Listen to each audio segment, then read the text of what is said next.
Hey everyone, it's your favorite rogue Jerpy, here again with another video. In this video, we'll be covering the changes coming to rogues in 10.0.5 and what it means for our class and how it affects our rotation and throughput.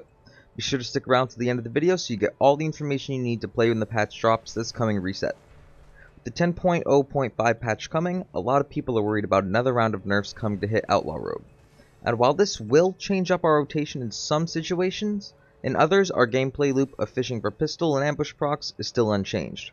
According to simulations, the nerf is about a 2% DPS loss overall, and while this isn't a massive nerf, it's when you compile it with the previous nerfs, it seems like Outlaw Stonks are on its way down.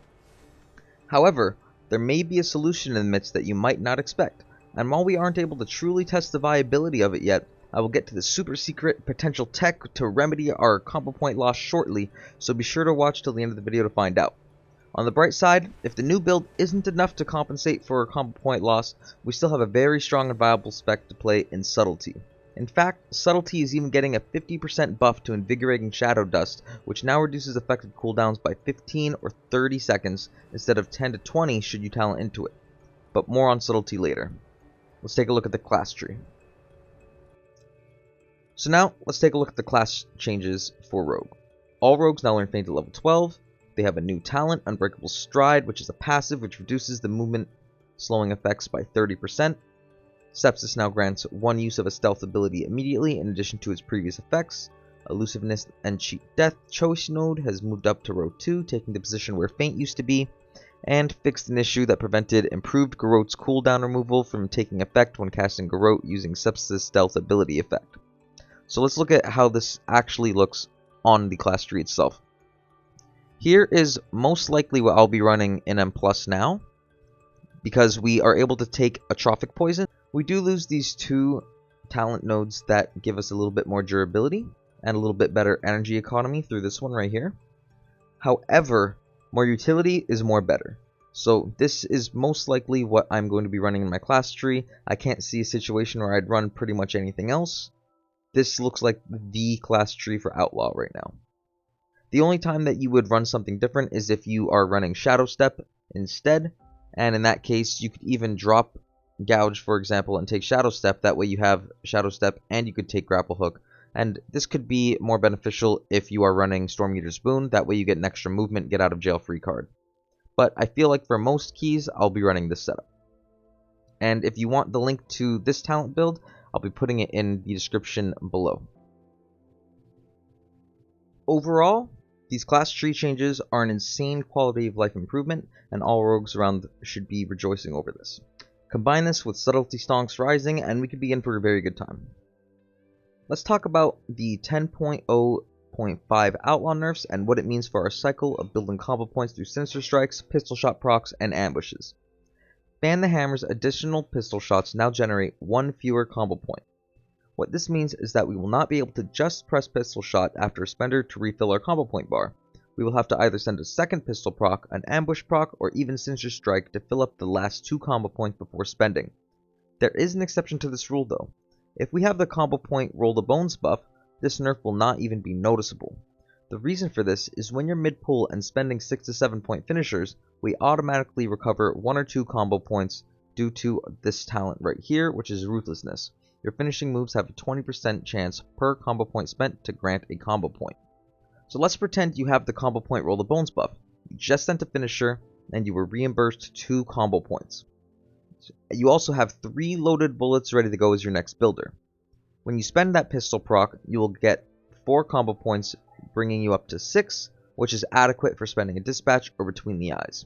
We used to get to our full 7 combo points with 1 proc while having the combo point roll the bones buff rolling, but the bright side of this is it doesn't change the way we have to think about playing the spec.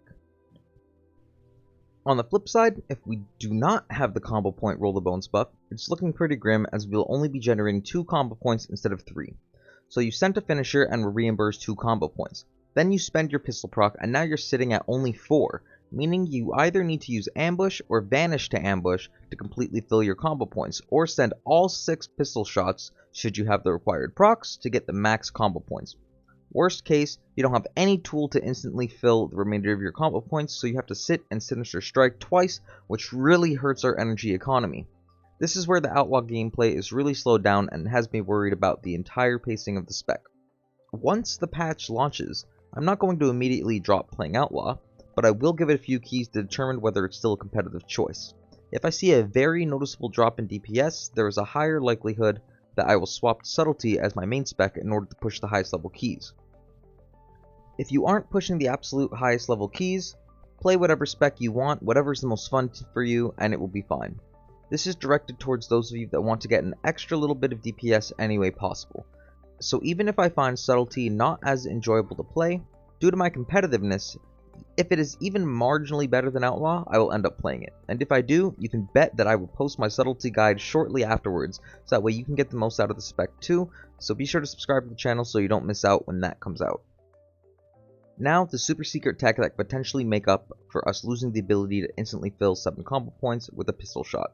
This may or may not be better in certain situations, but it is something interesting to watch in case it is our actual remedy. Sepsis is getting a buff. It is getting changed from the class tree right here. Sepsis now grants 1 use of a stealth ability immediately in addition to its previous effects. So what this means is that you could use Sepsis and that will grant you access to ambush. And that could help fill up the extra combo points immediately when necessary, same use as Shadow Dance would or Vanish. So now we have 3 stealth bar accesses if we talent into Sepsis, which could help make up that extra combo point loss. This could potentially lead to a route where we drop either Deeper Stratagem, this one right here, or we drop Blade Rush. Right now the sims say that Blade Rush and Sepsis are pretty on par with each other for AoE and single target.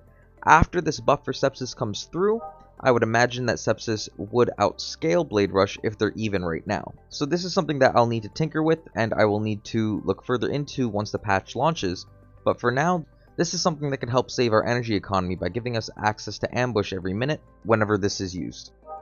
Sepsis has a 90-second cooldown baseline, but if the target dies while Sepsis dot is on it, you recover 30 seconds of the cooldown, allowing you extras access to your stealth bar that would not normally be able to get outside of Vanish or Shadow Dance. I'll be posting a video using this experimental build once the patch launches, so stay on the lookout for that. My closing thoughts on the state of Rogue are as follows. If you aren't pushing the highest level keys, just play whatever is the most fun to you. Even Assassination can be played in keys if that's what you enjoy, even if it's not the most optimal spec for M+. It all works out as long as you're having fun. For my more competitive audience, we may need to switch up how we play the spec if our energy economy goes down due to this change. Or maybe we find a best friend in the improved Sepsis talent. Worst case scenario, which is not even a bad scenario, is we play Subtlety instead of Outlaw to min-max our damage. I'm hopeful Outlaw stays relevant because it is my most favorite rogue spec to play, but I'm prepared for swapping to Subtlety. All in all, Rogue is still a super powerful class due to our utility of being able to lock down targets and ability to funnel damage onto priority targets. I hope this video helped guide you for the patch to come, and if you like the content, be sure to like and subscribe for more so you never miss a video, and I'll see you in the next one. Also, I stream daily on Twitch at twitch.tv/trippytv, so be sure to drop a follow there if you want to see cutting edge content live that's high-end plus keys and raid content. See you guys soon. Bye.